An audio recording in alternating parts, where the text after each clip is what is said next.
J'ai dit qu'on montait le cylindre stock, j'ai menti. Je voulais juste enlever ces petits bouts de jupe parce que ça obstrue vraiment énormément le port. Si vous voulez un truc symétrique, essayez de vous faire le plus de repères possible. Je mets de mon pied à coulisse et je prends mes repères de chaque côté pour pouvoir tracer un trait et ensuite attaquer à la disque. Je tourne assez vite et j'y vais progressivement. Vous voyez, j'appuie pas comme un fou et à chaque fois je fais en sorte que ma main soit soutenue quelque part.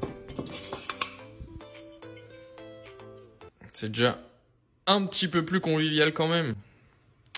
On est bien Tintin. Mon premier côté est ébauché. Donc j'ai mis une cale pour pouvoir tirer un trait droit pour être à la bonne hauteur. Je mesure sur le haut de la jupe pour avoir le même triangle que l'autre côté. Ensuite j'attaque à la fraise carbure pour commencer à lisser la surface et avoir un rendu bombé. Un bon coup de disque. Tant pis, hein, ça arrive. Hein. Quand même dommage, hein. Le petit coup de disque là, il m'arrache le cœur. Donc après le petit foirage là, j'attaque le deuxième côté. Donc même principe.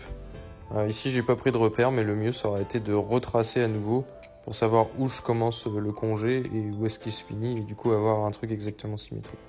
Prenez votre temps, appuyez pas comme des fous sur la fraise et n'hésitez pas à regarder de chaque côté à chaque coup de fraise à la limite. Donc j'essaie de toujours garder ma fraise orientée vers le transfert du coup pour avoir une surface qui guide les gaz vers le transfert d'émission.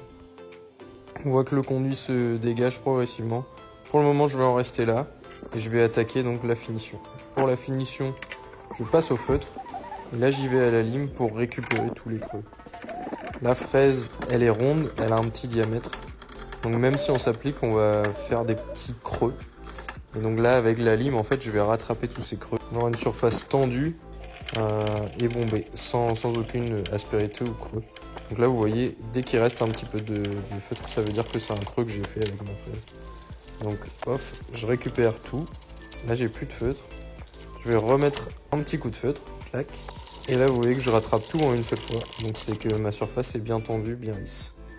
Même opération de l'autre côté. On en a fini pour tout ce qui est jupe. Ultra symétrique. J'ai l'impression que je vais un peu plus loin par là. Si vous voulez rattraper, là le mieux c'est de prendre une lime. Parce qu'avec une lime vous allez tout doucement, donc vous avez vraiment bien le temps de voir.